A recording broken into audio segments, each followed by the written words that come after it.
Bersama kami dalam Insurance Forum 2025 dengan tema overutilisasi asuransi, standar kesehatan RI jadi sorotan. Bapak Ibu, kali ini kembali bersama saya Syarifah Rahma yang akan memandu sesi diskusi kali ini, di mana sesi diskusi akan dilakukan secara panel dan sudah bergabung para narasumber kita.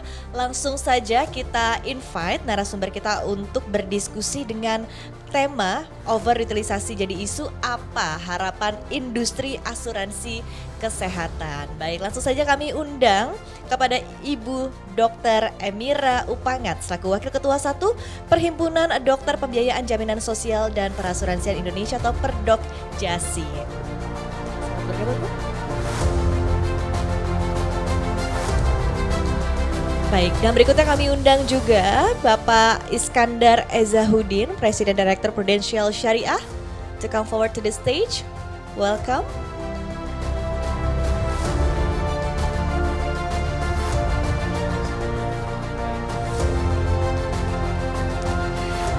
Berikutnya kami undang Bapak Aris Hartanto selaku Direktur Utama BRI Life.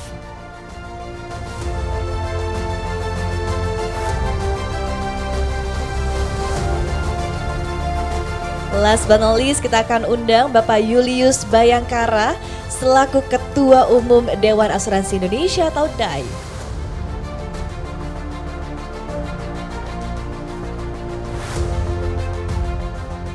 Apa kabar Bapak Ibu? How are you? Alhamdulillah, good. Alhamdulillah baik. Baik, terima kasih sudah bergabung bersama kami dalam acara Insurance Forum 2025. Tadi kita sudah mendengarkan ya seperti apa tantangan dan juga strategi yang akan dilakukan ya tentunya dalam industri asuransi dalam upaya untuk menciptakan ekosistem yang lebih baik lagi, lebih masif lagi dan tentunya lebih bermanfaat ya baik bagi pelaku industri maupun juga bagi masyarakat Indonesia. Nah, mungkin sedikit saya akan ke Dr. Emira terlebih dahulu begitu ya melihat evaluasi dari Perdokjasi terhadap pelayanan kesehatan masyarakat Indonesia dalam 10 tahun terakhir mungkin ya. Seperti apa dan bagaimana tentunya dari Perdokjasi ini memandang peluang serta tantangan industri kesehatan di tanah air ke depannya, Dokter. Oke, terima kasih. Perdokjasi. Apa itu Perdokjasi? Masih baru ya kita. Jadi Perdokjasi itu adalah Persatuan Dokter Asuransi dan Jaminan di Indonesia. Jadi anggota kita itu banyak yang dokter di rumah sakit juga Pak Iing. Ada ketuanya itu sebetulnya Dokter Wawan, beliau tuh dokter bedah. Dan beliau tuh seorang TNI. Jadi ada lagi yang dokter okupasi dan banyak yang di asuransi. Nah, kenapa kami kok tiba-tiba kayaknya ya kok kepingin involve gitu di industri? Memang karena kebutuhan. Ya, jadi seperti yang disampaikan tadi 10 tahun terakhir ini tuh perkembangannya drastis banget, terutama dengan adanya BPJS. Masyarakat jadi lebih mengenal asuransi, lebih aware kebutuhan akan asuransi. Oke, BPJS.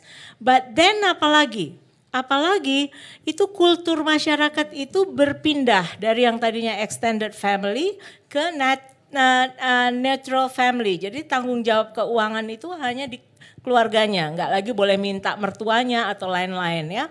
Dan secara awareness itu, tapi secara keilmuan pun ilmunya itu meningkat drastis baik dalam kualitinya maupun pengetahuan barunya. Dan itu membutuhkan keselarasan antara kedokteran asuransi dengan kedokteran konvensional. Kami di asuransi merasa ini nggak bisa di cover gitu. Tapi dokter di rumah sakit bilang ini harus dibayar gitu. Nah, bagaimana menjembatani inilah salah satu pemicu kenapa kami ada. Jadi kalau kedokteran asuransi, we see it as what in the policy. Apa sesuai kontrak polis yang di cover dan tidak di cover. Di kedokteran konvensional itu lebih ke medicine is an art. Dia suka-suka gua mau kasih berapa juga suka-suka gua karena is an art. Nah, itu tadi yang barangkali Pak Putu juga pertanyakan batasannya di mana gitu, an artnya itu gitu. Nah, itulah yang dikontrol dengan clinical pathway dan evidence-based medicine. Dan itulah kami dari kedokteran asuransi yang merasa punya kewajiban untuk menyuarakan ini, untuk mensosialisasi ini, dan kita bersama-sama mencari titik tengah terbaik untuk konsumen asuransi dan konsumen umumnya kesehatan. Oke, baik, tapi at least kesadaran dari masyarakat saat ini sudah meningkat begitu ya dok ya? Jauh meningkat. Jauh meningkat. Oke, so I'm going to you Pak Iskandar ya. Talking about the evaluation from the health insurance industry perspective, how do you evaluate the development of the demand for health insurance protection lately, and what are the expectations for 2025? Yeah, thanks for that question. I think today we had a lot about challenges from all the different panels. I want to take a little bit of a different take. I think when we look at demand, we believe that demand is going to continue to expand. I think when we look at one of the benefits of COVID, unfortunately, is that the awareness on having a comprehensive medical product is a lot more than it was pre-pandemic. We also see with the advent of the medical technology, new drugs, lifespan is also increasing. And when you live longer, then you'll need medical insurance, right? And on top of that, the penetration today in insurance, in Indonesia specifically, is still very low. So you couple that, and of course from a Sharia perspective, we're a Sharia company, there is a growth in demand for Sharia products. So when you look at all of that, we believe that the Sharia medical product potentially will be one of the faster growing medical product in Indonesia. Now, having said that, of course the industry is not without challenges, and we all have heard a lot about challenges. Medical inflation, Ibu Karin mentioned about the 19%, that's what the data is telling us, and that's obviously not sustainable. We're also seeing the claim ratio stabilizing at higher levels than pre-pandemic times, right? And at the same time, we're looking at a time where the disposable income of our consumers are also getting constricted. And so the product of what we used to have before just doesn't work anymore. It's just not relevant anymore. And on top of that, the repricing that we are undergoing just really makes consumers very angry. And that anger right now, you can see, is being channeled into social media. Right, every time you have a TikTok, right? So every time you have a decline claim, you know, it's everywhere in social media. And of course, the accusation is that the insurance company is profiteering by declining claims. Of course, that's not true. Now, from a Sharia company perspective, that's definitely not true, because we are just an operator of a tabarruk fund.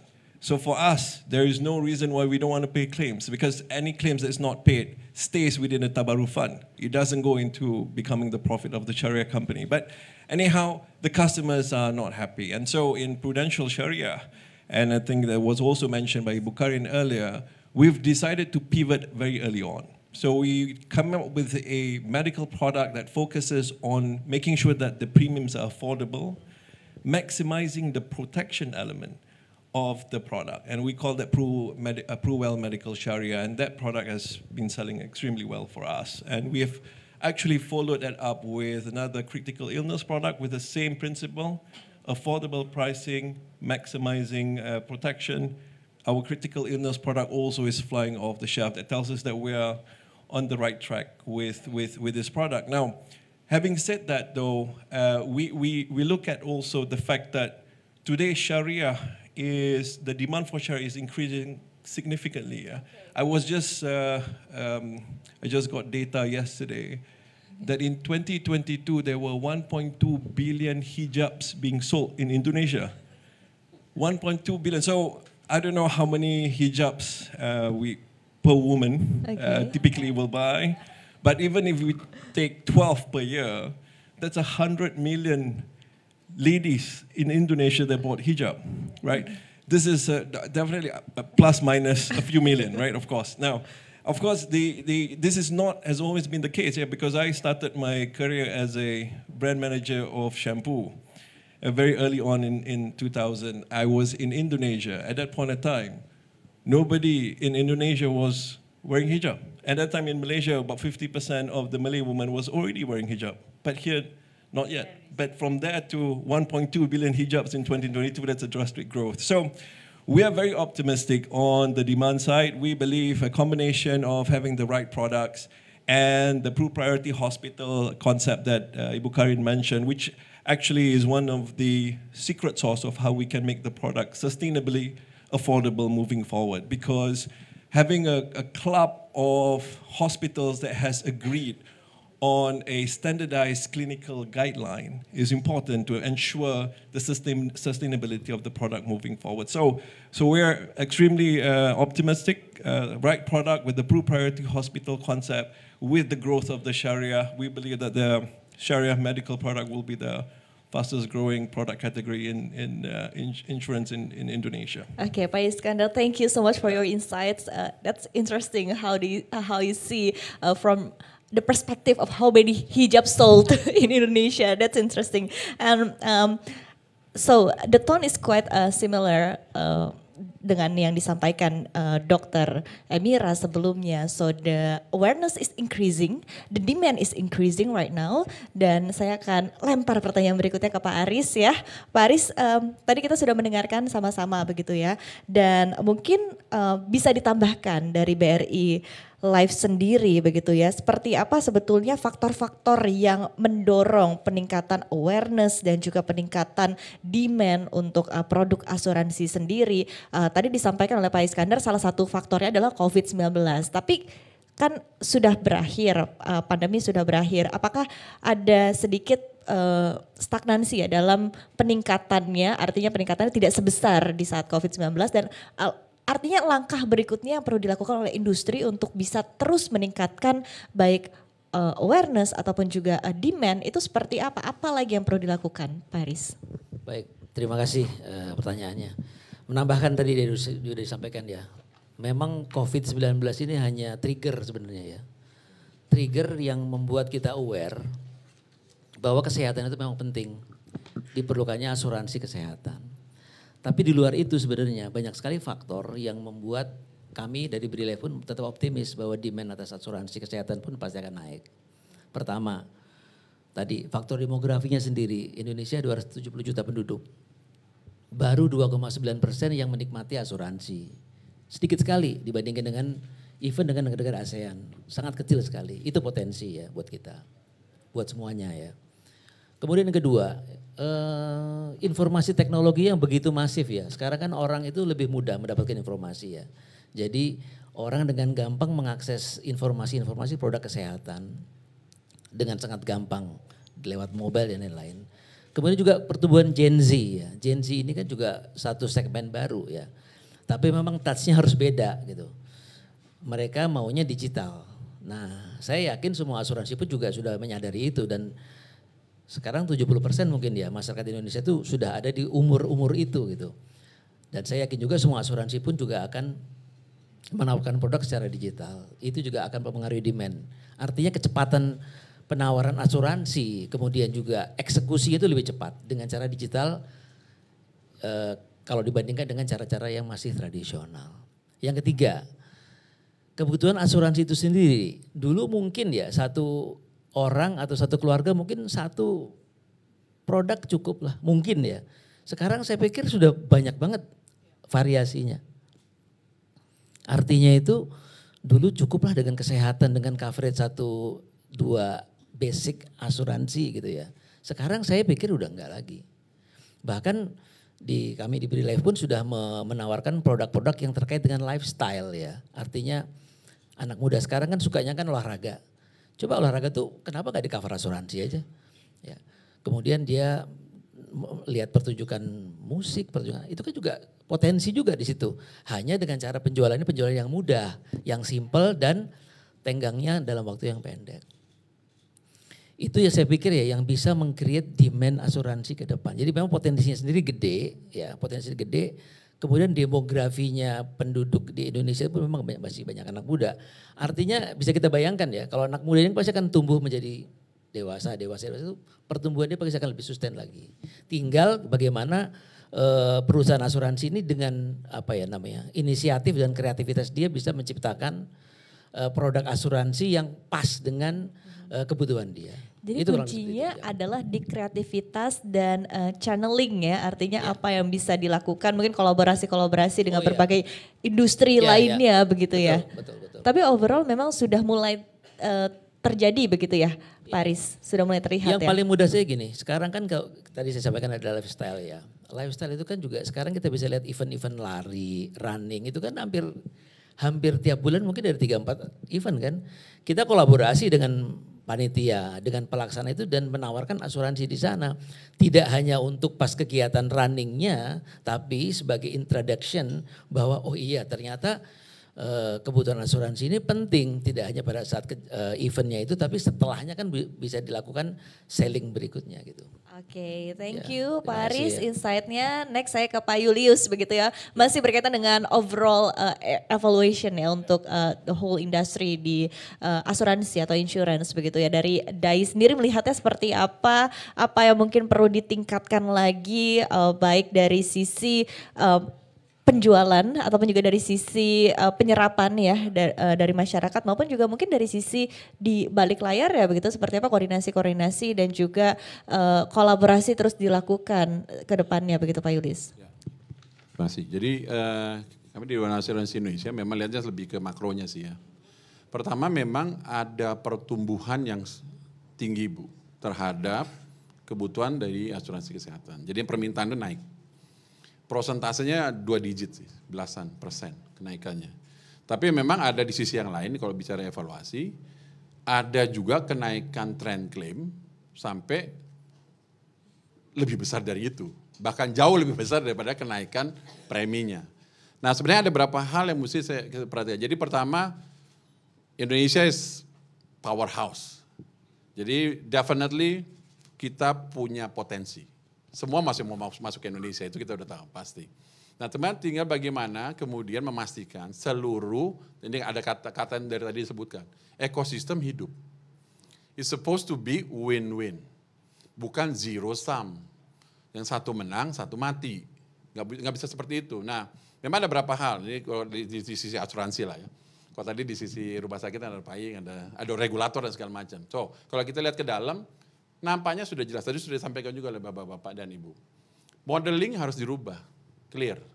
Jadi modeling sampai keluar harga premi itu harus berubah. Kita nampaknya memakai model yang sudah tidak relevan dengan kondisinya.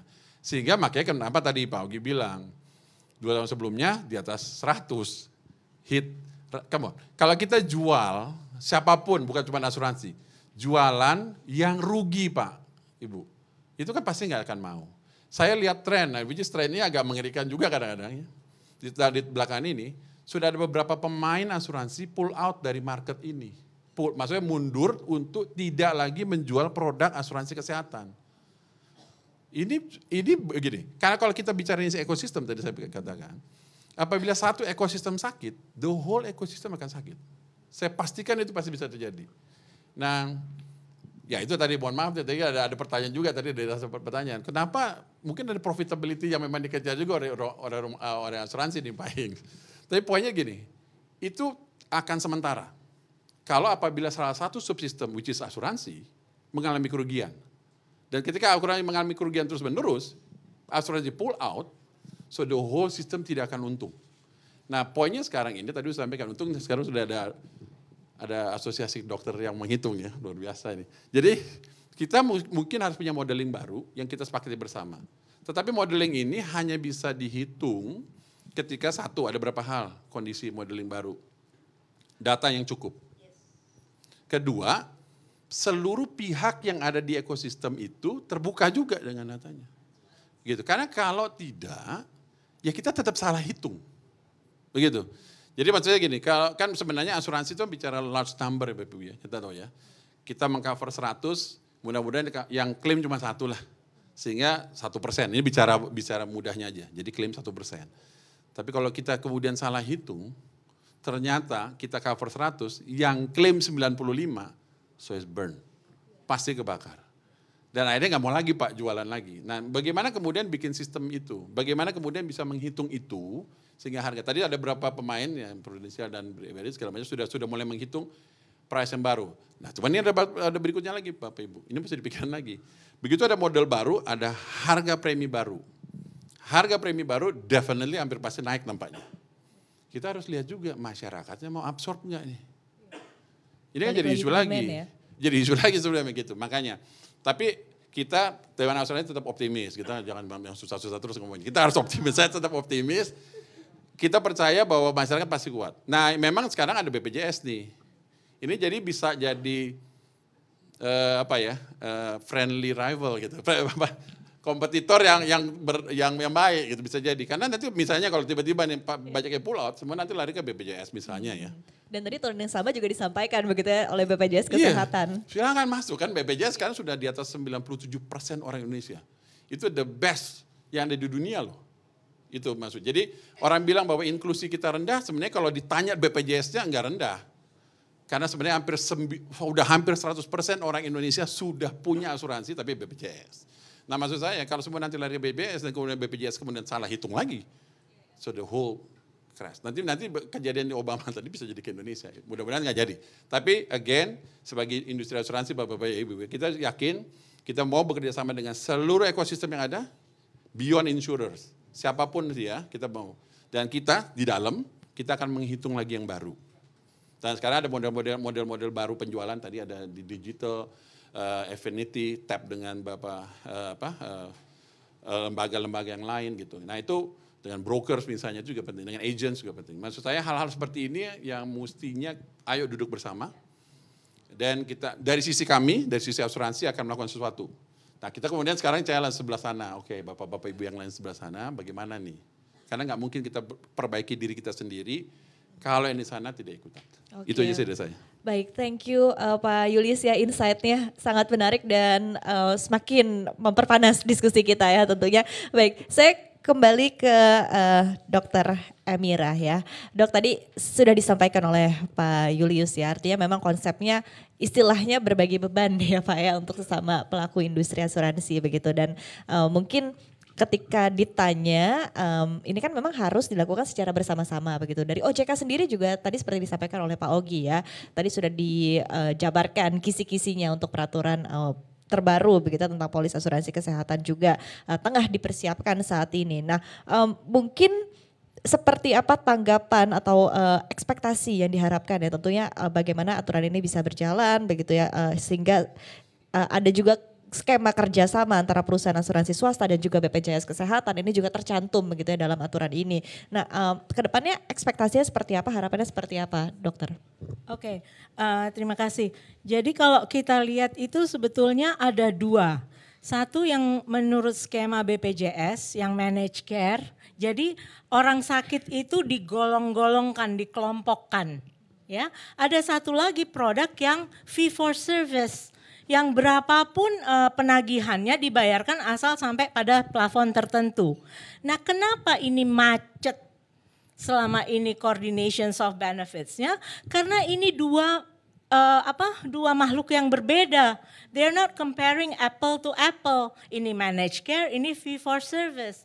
Jadi kalau memang mau memperkuat ekosistemnya, memperkuat BPJS-nya dengan kita bilangnya top up BPJS, perusahaan asuransi membuat produk-produk yang men-top up BPJS ini. Sedangkan produk-produk yang manage, fee for service, indemnity, itu bisa dimodify seperti yang Pak Billy sampaikan gitu. So marketnya sama pemainnya itu harus ngerti yang dibutuhkan masyarakat itu apa, yang mau di-provide itu apa gitu.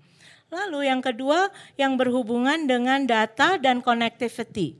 Di rumah sakit sekarang tuh mereka sudah pakai e-medical record. E-medical record implementasinya agak susah karena kaku. Kenapa nggak pakai open EHR misalnya yang bisa cepat dapat sudah ada form, sudah ada segala macam. Nanti ini data dari rumah sakit EMR dengan yang sekarang sudah dilakukan Kemenkes membuat struktur dari data, ada FHIR namanya, ada SNOMED City, kalau untuk lab ada bahasa Loing namanya, itu bahasa-bahasa itu gimana diadopt oleh sistemnya asuransi sehingga ini bicara. sehingga mutu atau quality dari clinical pathway-nya itu bisa dimonitor gitu, bisa diketahui, dan perusahaan asuransi juga punya confident tadi Datanya itu, lebih banyak trust, artinya. datanya bisa talk gitu ya. Tapi harus ada yang jaga. Siapa yang jaga data ini gitu ya. Nah, itu harus ada data warehousing-nya, ada middleware-nya. Nah, itu yang kita kepingin Kemenkes dengan bantuan barangkali pemain gini duduk untuk mengidentifikasi itu untuk mempercepat gitu loh, sehingga bisa terjadi semua yang kita inginkan itu tadi gitu. Artinya sebenarnya ketika ini diimplementasikan dengan baik bisa jadi win-win solution Bisa, ya untuk bisa. semua pihak begitu ya. Soalnya semua sekarang ini pada kerja sendiri-sendiri, jadi nggak tahu bagian sana lagi ngerjain apa, bagian sini ngerjain apa, nggak connect gitu. Padahal sebetulnya kalau kita masuk seperti yang tadi Prof. Ahli Gufron bilang, karena asuransi itu nggak ngerti yang dilakukan di dalam itu apa gitu. Tapi kalau kita duduk, kita ngerti yang dilakukan di dalam apa, sepertinya akan ada jalan tengahnya. Terutama misalnya produk-produk yang berhubungan dengan BPJS. Atau kita repricing deh, perginya itu ke rumah sakit yang boleh RS vertikal, rujukan RS vertikal. Karena harga udah kekontrol, itu bisa dihitung sama aktuaris gitu. Itu why not gitu ya kan. Jadi kita yang mengkelompok-kelompokkan produk sesuai dengan kebutuhannya masing-masing. Dan satu lagi, orang sakit itu sebetulnya cuma 17,1% dari statistik BPS tahun 2023. Kenapa kita cuma konsentrasi ke orang sakit ini gitu? Kok kayaknya tuh parah banget gitu. Padahal nasabah kita yang 80% then. You have to take care also, right? Gitu. Jadi mungkin harus shift of mind juga dari seluruh ekosistem ini untuk melihat sesuatu dengan lebih sehat juga gitu. Artinya mindsetnya juga ya tadi Iya, harus gitu. lebih diperluas lagi begitu ya, Iya, dokter. Oke, that's very thank you. interesting. Thank you, dokter. Sekali lagi insight-nya. I'm going back to you, Pak Iskandar. What's your thought about this one, about the implementation of the new regulation from OJK? Yeah, I think Ibu has mentioned a couple of things. The coordination of the benefits. I think that there are some operational issues that we need to work out, and the information transfer and the transparency between all the stakeholders. I think are still an area that we need to work out. But I think the overall, from a Prudential Sharia perspective, we are of course very supportive of the upcoming regulation. And we have also looked at the regulation in detail, and we believe that we have the same goal, which is ensuring the sustainability of the whole industry, right? And I think when we looked at the draft, there are of course certain comments, and maybe just to add on a few things. I think one of the things about Ogi mentioned earlier was on medical checkup. Right, so, and I think we are of course happy to do more medical checkups. It's always good. But however, if everyone does medical checkup, then the product will become pricier, right? So maybe we can move into a more risk-based approach, for example, right? There's also repricing. We believe is going to be here to stay at the end of the day. And I think for the whole industry's financial health, it's important that the insurance industry is given the flexibility to assess on the need of having to reprice. I think that's also an important element. The other thing I also would like to add, I think there's when we're looking at the draft, there's a cap on acquisition costs. Yeah, and I think this is sometimes the intent is the right one. Right, the intent is to ensure that the product becomes a lot more affordable, and we definitely can be we're aligned on that intent. However, when it comes to the practicality, I think medical insurance products are quite complex. It requires a little bit of time to explain, and the intermediary that is doing that needs to be compensated for the time. The reality of our business is that if we are not, we don't have an intermediary, the reality is the product doesn't sell. It doesn't sell itself. We can see in other markets where there was a mandatory push for a D2C term life. In Malaysia, in Singapore, the intent was good to allow people to buy a basic term life at a very affordable price. But when you don't have the intermediary, there's no take-up. All right, there's no, yeah. So is there any strategy that you would like to implement regarding responding to this policy or new regulation? Yeah, so I think the cap is something that we need to look at. The intent is, of course, to make it affordable, and I think we definitely can look at potentially not copying what we are currently doing today, but somewhere in the middle. So I think at the end of the day, we are very supportive, right? And we believe that the new regulation will drive innovation within the industry. But yeah, these small tweaks, I think it's not a showstopper. I think we all have the same intent. And we believe that if done well, this is going to spur the growth of the industry and the sustainability of the industry. Okay, thank you Pak Iskandar once again for your insight. Saya kembali lagi ke Pak Aris ya, tadi kurang lebih sama begitu ya apa yang akan dilakukan oleh BRI Life dan tanggapannya ya. Mungkin ada strategi-strategi yang akan dilakukan tentunya ke depannya seperti apa? Ya baik, masalah klasik nih. Jadi kalau tadi disampaikan pembicara sebelumnya, panel kedua dan yang tadi juga disampaikan sebenarnya sama sih. Treatmentnya ini memang case ini treatmentnya harus ekosistem. Semua pihak harus memang duduk kembali bareng. Yang untuk ya kesekian kalinya duduk bareng gitu ya. Karena pada prakteknya memang tadi disampaikan juga Pak Julius tadi, ini bukan zero sum game lah. Semua orang punya tujuan yang sama, tapi juga harus hidup gitu ya. Jangan ada salah satu yang hidup, satunya suffering ya. Contoh saja paling gampang seperti materi kita hari ini kan overutilisasi. Overutilisasi pasti nyenggol banyak pihak. Ada health service provider, rumah sakit, dokter dan farmasi ya. Dan faktanya begitu loh. Inflasi itu 70% itu biaya pengobatan itu sebenarnya 70% dari alat-alat rumah sakit, alat-alat kesehatan dan drugs, obat gitu kan. Oke, itu ada PR-nya sendiri. Cuman kalau kami dari asuransi, satu ya mungkin review dalam proses layanan itu sendiri. Kalau mungkin di tempat lain ada yang namanya medical pathways, itu kita jalankan. Tapi di BRI Life kami juga sudah kebetulan kami punya TPA ya, punya swaklola sendiri ya. Itu kita optimalkan. Bagaimana kami mencoba melihat proses klaim, proses pengajuan klaim itu sudah dijalankan dengan proper. Proses klaim ini bisa dijalankan dengan baik. Sehingga pertama tentunya customer sendiri bisa terlayani dengan baik ya. Dalam arti terlayani dengan baik itu apa? Lebih cepat, lebih tepat ya. Tidak over servicing ya. Dan yang kedua adalah tetap menjaga asuransi itu kurang lebih tetap hidup lah gitu.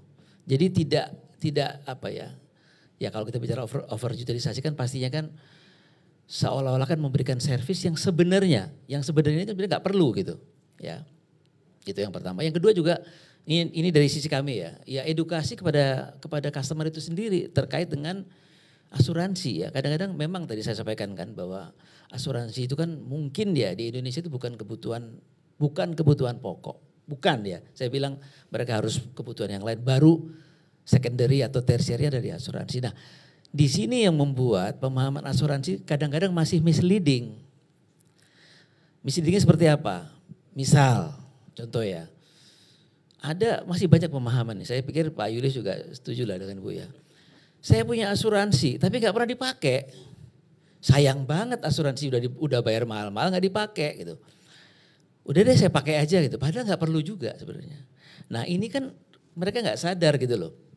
Bahwa sebenarnya kalau mereka memakai klaim-klaim yang sebenarnya gak perlu, bukankah itu menjadi historical medical record dia yang pada akhirnya juga justru menaikkan premi di tahun berikutnya. Nah ini hal-hal seperti ini simple sebenarnya, basic ya. Tapi ya itu PR kita bersama untuk terus memberikan pemahaman asuransi kepada masing-masing nasabahnya, masing-masing customernya. Ini hal simple tapi saya pikir memang balik lagi treatmentnya harus ekosistem, semua pihak menyelesaikan PR-nya dan jangan lupa kolaborasi pada akhirnya. Agar tadi sampaikan oleh Ibu tadi jangan sampai nanti satu hal mengerjakan yang sana, satu hal mengerjakan yang sana tapi sebenarnya nggak nyambung antara satu hal dan yang lain. Kurang lebih seperti itu, Bu. Oke, baik. Terima kasih Pak Aris. Baik, terakhir begitu ya sekaligus untuk wrap up diskusi kita karena waktu kita terbatas Pak Julius. Ini kalau kita lihat kan sebetulnya tone-nya sama ya dari Dokter Emira, dari Pak Iskandar, dari Pak Aris. Tone-nya semuanya sama begitu ya seperti apa dari awareness masyarakat harus terus ditingkatkan, seperti apa dari ekosistem harus diperbaiki dari berbagai sisi ya, tentunya tidak hanya dari pihak yang menawarkan produk atau jasa asuransi saja tapi juga dari regulator dan lain sebagainya begitu dari pihak-pihak yang terkait. Nah, untuk wrap up ini semua silakan Pak Julius ya sekaligus merespon tanggapan ya atas aturan polis yang diterapkan oleh OJK ke depannya seperti apa? Ya, terima kasih.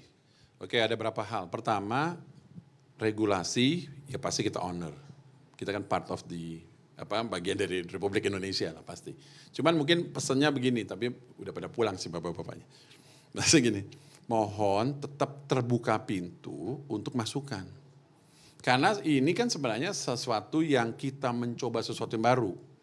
Sesuatu yang baru itu kan belum tentu cespleng juga. Iya dok ya, kasih obat kan belum tentu sembuh gitu kan, masih ada cobaan yang lain. Jadi ya, personal. Jadi menurut saya ketika undang-undang atau aturan sesuatu apapun yang baru keluar, apalagi sedang mengatasi kerumitan, menurut saya regulator pesannya pohon tetap dibukakan kesempatan untuk melakukan alter atau perubahan-perubahan adjustment yang sesuai. Karena kita nggak tahu nanti setelah itu masuk tiba-tiba muncul masalah baru karena aturannya. Jadi bukan karena masalahnya tapi aturannya. Wah ini kan nggak mencari masalah. Oke, pertama itu sih. Jadi mungkin pesannya itu kalau soal tapi yang kedua yang menurut saya tadi sudah disampaikan juga Pak Iskandar. Soal distribution channel. Tadi kita bicara soal yang saya sampaikan sebelumnya kan soal perbaikan produk ya. Awareness gitu ya. Produknya harus dilakukan, ada modeling itu cara menghitung yang baru, premi yang baru, bagaimana cara hitungnya. Jadi ada teori baru untuk menghitungnya. Itu kan maksudnya produk yang baru dengan harga yang baru, sesuai atau tidak tadi macam-macam ya. Setelah produk yang baru, Bapak Ibu, harus ada ekosistem yang harus dijaga. Ada agent, ada brokers, ada bank assurance, itu juga harus dijaga Bapak Ibu. Kita juga melihat belum lama ini walaupun nggak bisa dikot seperti langsung ya, tapi mirip-mirip lah. Ada satu produk energi yang hijau itu kan dirapikan harganya. Tapi ketika dirapikan, mau dipangkas lah. Salah satu ekosistem penjualnya warung yang paling depan. Benar kan? Begitu dia dipangkas, bukannya sembuh masalahnya. Malah rame se-Indonesia Raya. Maksud saya, hal-hal seperti ini yang harus dilakukan. Tadi benar Pak Iskandar, you hit the nail. Bahwa 10% cukup atau tidak? I don't know. Kita belum tahu. Tapi menurut saya memang kayaknya harus, karena gini, ekosistem yang di depan, insurer itu, agents, brokers, banks, atau whatever, itu juga part of this ecosystem. Yang tadi sudah bilang, produknya bagus, produknya benar, niat bikin produknya benar dulu. Waktu mau dirapiin itu, benar kan? Begitu di launching aturannya, meledak, bukan benar, malah lebih sulit. Nah ini yang harusnya, jadi pertama kalau balik ke undang-undang tadi kan aturan, pesannya adalah mohon tetap dibuka telinganya, tapi apapun keputusannya pasti kita dukung lah, nggak mungkin kita nggak dukung. Tapi mohon tetap terbuka dengan apapun masukannya. Kedua, perlu diperhatikan juga ekosistem yang bersifat tata kelola niaganya. So his product is a different thing. Terus supporting system seperti rumah sakit, obat dan semacam, is also different thing. Itu juga benar. Tapi ada juga tata niaga ini Bapak Ibu. Jangan tata niaga yang dirapin sudah beres semua. Karena jangan di tata niaga itulah tadi Pak, orang-orang menjadi mengerti bagaimana mengklaim, bagaimana mengatur kesehatannya lebih baik. Jadi ternyata ada di depan yang hanya di kebagian 10%. Padahal itu tugas berat yang dari tadi kita omongin. Jadi orang yang punya tugas berat justru dapat bagian lebih kecil pada saat kita memperbaiki seluruh sistemnya. Ini menurut saya hal-hal yang menurut saya harus menjadi pikiran lah kita semua sama-sama. Mudah-mudahan, ya saya percaya terima kasih CNBC bikin acara seperti ini dan ada OJK, ada regulator juga di sini, ada legislator, bahkan ada para pemainnya. Ini memang sangat baik. Namun pesannya sekali lagi, apapun regulasinya, Dewan Asuransi Indonesia, seluruh komunitas perasuransi Indonesia akan buka tangan, akan setuju. However, please tetap dengar suaranya apabila kemudian masukkan barunya.